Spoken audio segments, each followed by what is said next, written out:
ছয়টা দোয়া এবং জিকির আছে, যেই দোয়া জিকির গুলো কোরআন হাদিসে বর্ণিত সকল দোয়া জিকিরের খোলাসা, সারমর্ম এবং নির্যাস।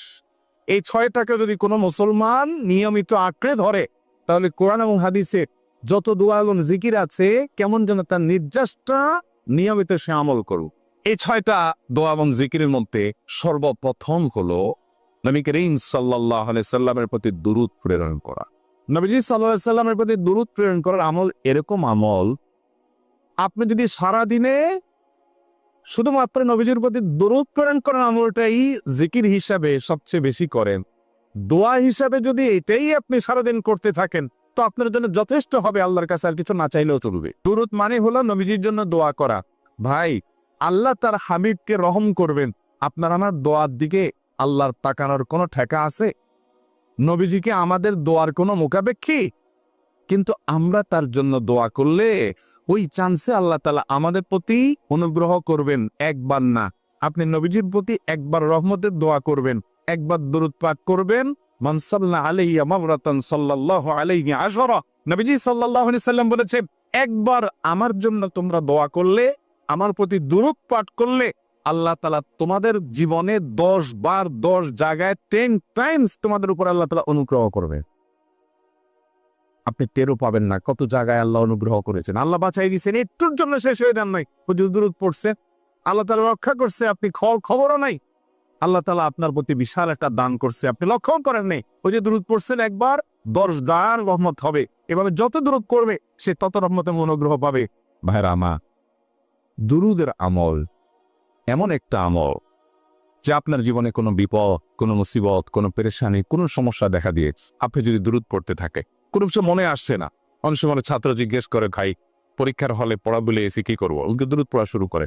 আরবদেরকে দেখা যায় কোনো কিছু ভুলে গেলে তারা বলে আল্লাহুম্মা সাল্লি আলা মুহাম্মাদ, আল্লাহুম্মা সাল্লি আলা মুহাম্মাদ, এটা শুরু করে তারা। কারণ নবী করিম সাল্লাল্লাহু আলাইহি সাল্লাম এর হাদিস থেকে স্পষ্টভাবে, একটি না বহু হাদিস থেকে প্রমাণিত, যে ব্যক্তি দুরূদটা নিয়মিত পাঠ করবে, সালাত আলা নবীটাকে যে ব্যক্তি আঁকড়ে ধরবে, সবসময় তার মুখ থেকে সালাত সালাত সালাম চলতে থাকে, এই ব্যক্তির সকল গুনাহ আল্লাহ মাফ করে দিবে, সকল পেরেশানি আল্লাহ তাআলা মুক্ত করে দিবে।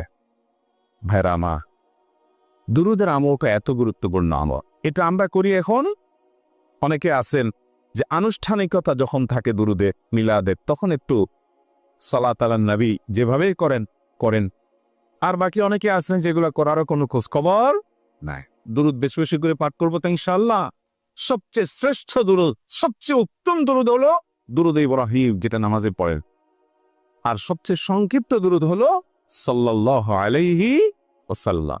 এছাড়া নবীজির প্রতি দোয়ামূলক যে কোনো দুরুদই আল্লাহর কাছে গ্রহণযোগ্য হতে পারে, যদি দুরুদের অর্থের মধ্যে, কথা মধ্যে খারাপ কিছু না থাকে। তাহলে 6টা দোয়া হলো কোরআন হাদিসের শত শত সহস্র দোয়ার নির্যাস এবং খোলাসা। তার 1 নম্বর হলো দুরুদের আমল। অতএব দুরুদের আমল বেশি বেশি করবো না ইনশাআল্লাহ। ইস্তেগফার, এটাও বেশি বেশি করতে হবে। যে ব্যক্তি ইস্তেগফারকে আঁকড়ে ধরবে, এটাকে কন্টিনিউয়াসলি করবে, ইস্তেগফার কখনো ছাড়বে না, সবসময় তার মধ্যে ইস্তেগফার অব্যাহত থাকবে, ওই ব্যক্তিকে আল্লাহ রাব্বুল আলামিন বিভিন্ন পেরেশানি থেকে সারপ্রাইজড হওয়ার মতো এমন এমন পথ বের করে দিবে, দেশে চিন্তাও করে নেই, তার পেরেশানি থেকে মুক্তির পথ আল্লাহ তাআলা দেখায় দেয়। ইস্তেগফার কিভাবে করবেন ভাই? ইস্তেগফার এমন একটা আমল, এটা ছাড়া তো আমাদের উপায় নেই ভাই। ইস্তেগফার আমাদের দুনিয়ার পেরেশানি দূর করবে, আখিরাতের পেরেশানি দূর করবে। দুনিয়ার পেরেশানি, আমাদের বিপদ আপদ মুসিবত, এগুলো, রিজিকের অনটন অভাব, এগুলা। আর আখিরাতের পেরেশানি হলো আমাদের পাপ গুনাহ, এগুলা। রুটি রুজি নাই, চাকরি নাই, ইনকাম নাই, ব্যবসা খারাপ যাচ্ছে, পেরেশানি হচ্ছে, ইস্তেগফার ধরো, কি হবে? 1 নম্বর লাভ হলো আল্লাহ মাফ করে দিবেন গুনাহ। ইউরসিলিস সামা আলাইকুম মিদরারা, যাতে ফসল ভালো হয়, রিজিক ভালো হয়, সেই ব্যবস্থা আল্লাহ করবে। ওয়ায়ুমদিদুকুম বিআমওয়ালিন ওয়া বানিন, ছেলে মেয়ে হয় না অথবা ভালো ছেলে মেয়ে নাই, আল্লাহ তাআলা নেক সন্তান দিয়ে তোমাকে শক্তিশালী করবে, সম্পদ দিয়ে শক্তিশালী করবে। ওয়াজআল লাকুম জান্নাতিন ওয়াজআল লাকুম আনহারা, আল্লাহ তাআলা প্রসবন দিবেন, ফসল দিবেন, বরকত দিবেন রুজিতে। কিসের মাধ্যমে? ইস্তেগফার। কিসের মাধ্যমে ভাই? ইস্তেগফার। আহা, ইস্তেগফারের আমল আমাদের দেশে মানুষ আমরা জানি না ভাই। এটাও আরবদেরকে আমি দেখেছি, সারাক্ষণ তারা অবসর সময়গুলোতে ইস্তিগফার করতে থাকে, আস্তাগফিরুল্লাহ ওয়া আতুবু ইলাইহি, আস্তাগফিরুল্লাহ, আস্তাগফিরুল্লাহ। মানে কি? আল্লাহর কাছে আমি ক্ষমা প্রার্থনা করি, আল্লাহর কাছে আমি মাপ চাই, আল্লাহর কাছে আমি তওবা করি, আল্লাহর দিকে আমি ধাবিত হই, আল্লাহর কাছে আমি ফিরে যাই।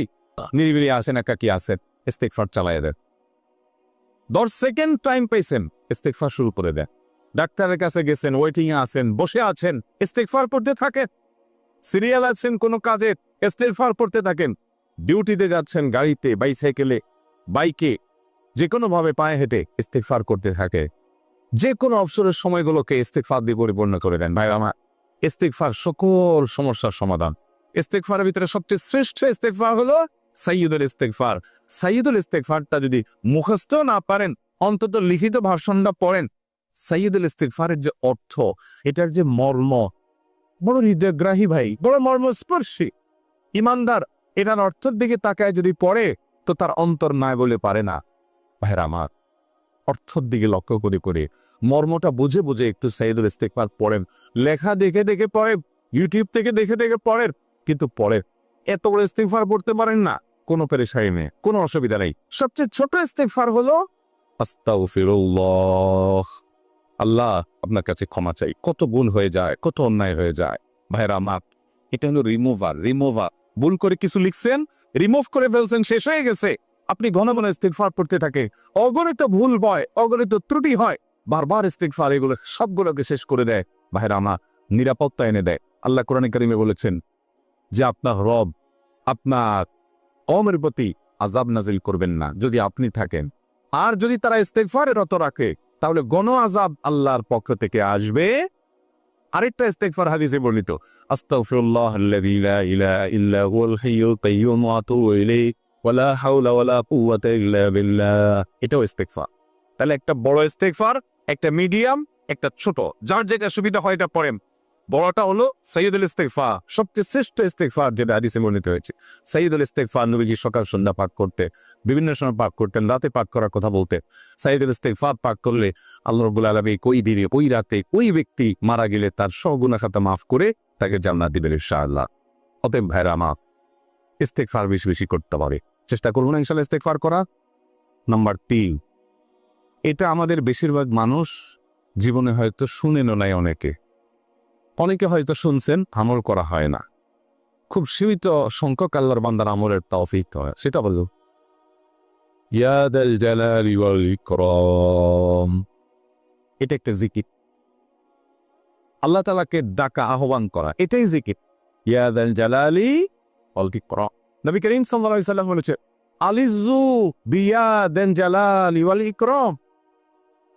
তোমরা ইয়াজাল জালালি ওয়াল ইকরাম, এটাকে আঁকড়ে ধরো, এটাকে নিয়মিত করো, বেশি বেশি করে বলতে থাকো এটাকে সব সময় এটাকে মুদাওয়ামাতের সাথে কন্টিনিউয়াসলি এটা বলতে থাকো, ইয়াজাল জালালি ওয়াল ইকরাম।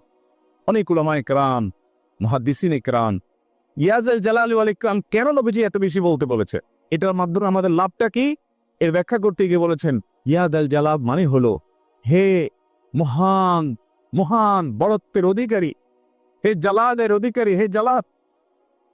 ওয়াল ইকরাম, হে দানশীল।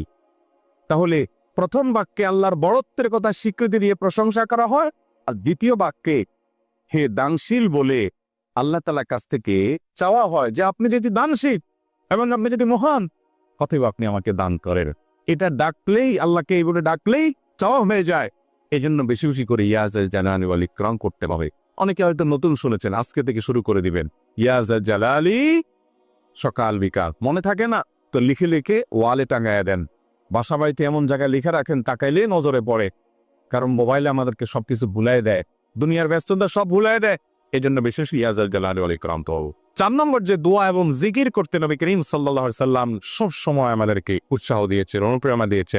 লা হাওলা ওয়ালা কুওয়াতা ইল্লা বিল্লাহ, লা হাওলা ওয়ালা কুওয়াতা ইল্লা বিল্লাহ, লা হাওলা ওয়ালা কুওয়াতা ইল্লা বিল্লাহ। এটা হচ্ছে সারেন্ডার করা, আল্লাহর কাছে সারেন্ডার করা, আত্মসমর্পণ করা। মানে আল্লাহ ছাড়া কোনো ভালো কাজ করার ক্ষমতা কারণ নাই, করার তৌফিক দেওয়ার ক্ষমতা কারণ নাই, আর পাপ থেকে বাঁচানোরও ক্ষমতা কারণ নাই। এই জন্য আমি কেমন যেন আল্লাহর কাছে সারেন্ডার করছেন, লা হাওলা ওয়ালা কুওয়াতা ইল্লা বিল্লাহ। কোনো অবস্থা, কোনো সামর্থ্য, এগুলো কারোর কাছে নাই, শুধুমাত্র কার কাছে আছে? আল্লাহর কাছে আছে। এই অর্থ বুঝে আপনি লা হাওলা ওয়ালা কুওয়াতা ইল্লা বিল্লাহ বেশি বেশি পাঠ করবে। নবী করিম সাল্লাল্লাহু আলাইহি সাল্লাম বলেছেন, তোমাদেরকে কি আমি জান্নাতের একটা ভান্ডারের খবর দিব, যেটা জান্নাতের ভান্ডার, সওয়াব টওয়াব না, সাধারণ অল্প স্বল্প সওয়াব না, পুরো জান্নাতের ভান্ডারের সন্ধান দিয়ে নিব। সাহাবা একরাম তো চাইতেনই সেটা। নবীজি সাল্লাল্লাহু আলাইহি সাল্লাম তখন বলেছেন যে লা হাওলা ওয়ালা কুওয়াতা ইল্লা বিল্লাহ, এটা বলো কানজুম মিন কুনুজিন জান্নাহ, জান্নাতের ভান্ডার সমূহের মধ্যে থেকে একটা বড় ভান্ডার হলো লা হাওলা ওয়ালা কুওয়াতা ইল্লা বিল্লাহ। অতএব এই আমলটা বেশি বেশি করবে। 5 নম্বর আমল হলো দোয়া ইউনুস। দোয়া ইউনুস জানা আছে তো? লা ইলাহা ইল্লা আনতা সুবহানাকা ইন্নী কুনতু মিনাজ জালিমিন। ভাইরা আমার, অর্থের দিকে তাকায়া মাঝে মধ্যে মোবাইল টোবাইল সব ফালাই রেখে একটু আল্লাহর সাথে কথা বলবে, আল্লাহর সাথে একটু কানেক্টেড হওয়ার চেষ্টা করবে, আল্লাহর সাথে একটু সংযুক্ত হওয়ার চেষ্টা করবে। ডিসকানেক্টেড তো পুরো লাইফটা কাটাই দিলেন, একটু কানেক্টেড হওয়ার চেষ্টা করে প্রতিদিন কিছু সময় বসে একটু জিকির করেন, চলতে ফিরতে একটু আল্লাহকে সময় দেন। আপনি উপকৃত হবে, আপনার কম জিন্দা হবে, আমল নামা সবে পরিপূর্ণ হবে। লা ইলাহা ইল্লা আনতা সুবহানাকা ইন্নী কুনতু মিনাজ জালিমিন। অর্থের দিকে তাকান, কত মর্মস্পর্শী। লা ইলাহা ইল্লা আনতা, আল্লাহ আপনি ছাড়া কোনো সত্যিকারের মাহবুদ নাই, উপাস্য নাই। সুবহানাকা, আপনি পবিত্র, আমি আপনার পবিত্রতা জ্ঞাপন করছি। ইন্নী কুনতু মিনাজ জালিমিন, তবে আমি সেই সব মানুষদের অন্তর্ভুক্ত যারা নিজের প্রতি নিজে জুলুম করেছে, অবিচার করেছে, অন্যায় করে আমার নিজের পায়ে নিজে কুড়াল মেরেছি বউ। অতএব আপনি আমাদের প্রতি রহম করে। এই দোয়া পাঠ করে আপনারা সবাই জানেন আল্লাহর একজন নবী, তিনি জীবনের সবচেয়ে কঠিন পরিস্থিতির মুখোমুখি হয়ে এমন বিপদে পড়েছেন যে বিপদ থেকে উদ্ধারের কোনো পথ ছিল না। দুনিয়াবি সকল সিস্টেম বলবে যে সমুদ্রে নিক্ষেপিত হয়ে বিশাল বড় সমুদ্রের প্রাণী মাছের পেটে চলে গেলে সে মানুষ আবার বাঁচে কিভাবে? মুহূর্তের ভিতরে তো মারা যাবে, অক্সিজেন পাবে। এটাই দুনিয়ার সিস্টেম বলে। আল্লাহ তাআলা অলৌকিক ভাবে, লৌকিক সিস্টেমের ঊর্ধ্বে রেখে আল্লাহ তাআলা তাকে এই বাক্য পাপ করার কারণে এর মাধ্যমে আল্লাহ তাকে মুক্তি দান করেছে। এবং আল্লাহ তাআলা এই ঘটনা কোরআনে উল্লেখ করার পর একটা সুসংবাদ বলছেন আমাদের সবার জন্য, বিরাট বড় আনন্দের সংবাদ। আল্লাহ বলেছেন ওয়াকাযালিকা নুনজিল মুমিনিন। এই বাক্য পাঠ করার পর ইউনুস আলাইহিস সালামকে শুধু রক্ষা করেছেন আল্লাহ, তাই নয়, আল্লাহ বলেছে একইভাবে তাকে যেরকম রক্ষা করেছি, এই বাক্য যদি কেউ পড়ার মতো পড়ে, হক আদায় করে পড়ে, মনের গভীর থেকে পড়ে, মর্ম উপলব্ধি করে পড়ে, নিয়মিত পড়ে, ওয়াকাযালিকা নুনজিল মুমিনিন, ঈমানদারদেরকে আমি রক্ষা করে দেব। এবার ভাইরা, আমরা বিপদ আপদে পড়লে হুজুরদের কাছে চলে যাই দোয়ার জন্য। অনেকে মাজারে চলে যায়, সেখানে মানত করে, টাকা পয়সা দেয় বিপদ উদ্ধার করার জন্য। কপাল পোড়া জানে না ও কার গোলাপ, ও আরশে আজিমের মালিকের গোলাপ, তার সাথে ডাইরেক্ট কানেক্টেড হওয়ার সুযোগ আছে, শুধু ইউজ করলে হয়, শুধু দিলেই হয়। কপাল পোড়া জানে না, ডানে বামে গিয়ে নিজের আমল বরবাদ করে, ইমান বরবাদ করে, তাওহীদ নষ্ট করে। হায় রামা, তাহলে যে কোনো সমস্যা ফিল করি অথবা স্বাভাবিক অবস্থা দিয়ে দোয়া ইউনুস পাঠ করব। হায় রামা, আল্লাহর দিকে ধাবিত হব তো ইনশাআল্লাহ। 6 নম্বর হলো সুবহানাল্লাহ, আলহামদুলিল্লাহ, লা ইলাহা ইল্লাল্লাহ, আল্লাহু আকবার। এই বাক্যগুলো দেখবেন ঘুরে ফিরে নবী করিম সাল্লাল্লাহু আলাইহি ওয়াসাল্লাম সারাদিন পড়তে। 5 ওয়াক্ত নামাজের পরে 33 বার দেখবেন। আবার দেখবেন সকাল সন্ধ্যায় সুবহানাল্লাহি ওয়া বিহামদিহি 100 বার, সুবহানাল্লাহি ওয়া আলহামদুলিল্লাহি আল্লাহু আকবার 100 বার। আবার এগুলো মাঝে মধ্যে 10 বার, রাতে শোয়ার সময় 33 বার। বিভিন্ন সময় দেখবেন ঘুরে ফিরে এই সুবহানাল্লাহ, আলহামদুলিল্লাহ, লা ইলাহা ইল্লাল্লাহ, আল্লাহু আকবার, এগুলো একটা মিজানের পাল্লাকে পরিপূর্ণ করে দেয়। কোনটা আসমান এবং জমিনের মধ্যবর্তী জায়গায় সব দিয়ে পরিপূর্ণ করে দেয়। এত বেশি ফজিলতপূর্ণ জিকির। এজন্য পুরো কোরআন হাদিসের দোয়া এবং জিকিরের নির্যাসের শেষ এবং 6 নম্বর হলো বেশি বেশি করে দিন রাত 24 ঘন্টা যখন সুযোগ পাবেন, যেখানে যেখানে হাদিসে যে সংখ্যা বলা আছে ওটাতে করবেনই, ওর বাইরেও বেশি বেশি করে সুবহানাল্লাহ, আলহামদুলিল্লাহ, ওয়ালা ইলাহা ইল্লাল্লাহ, আল্লাহু আকবার। বেশি বেশি করবো না ইনশাআল্লাহ, নিয়মিত পড়ব তো ইনশাআল্লাহ। আল্লাহ আমাকে আপনাকে আমাদের সবাইকে আমল করার তৌফিক দান করুন, সব সময় জিকিরের মধ্যে থাকার তৌফিক